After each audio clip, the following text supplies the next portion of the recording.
A head-on collision, as opposed to a side or rear-end collision, occurs when two vehicles collide into the front ends of each other.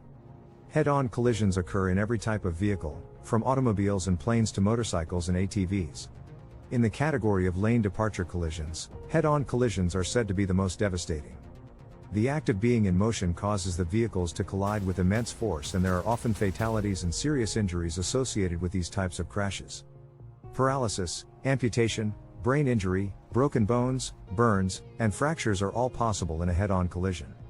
A major factor making them so devastatingly dangerous is that they can occur almost anywhere. Most often head-on collisions happen on rural, two-lane roads, but can also happen on freeways and larger highways. Deliberate and inadvertent road maneuvers, like passing, drifting across the center line, and misjudging a curve, can all contribute to head-on crashes. Bad weather road conditions can also play a part. Snow, ice, and sleet are often the culprit.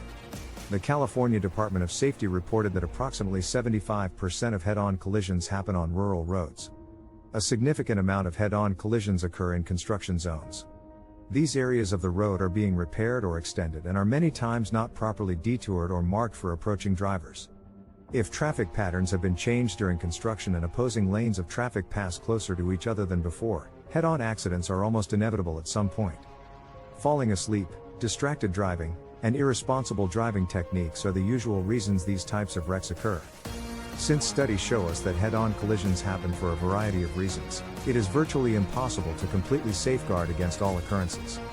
Unfortunately, because of the speed and other factors, these types of collisions are extremely costly to those injured.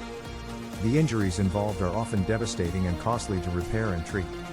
Paralysis, brain injury, and loss of limbs can take years of rehabilitation and require expensive equipment during treatment. It also affects other parts of life such as careers, education, and relationships.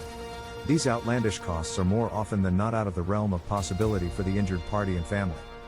Taking the case to court is often the only option available to acquire the necessary funds to continue life in the same manner as before the accident.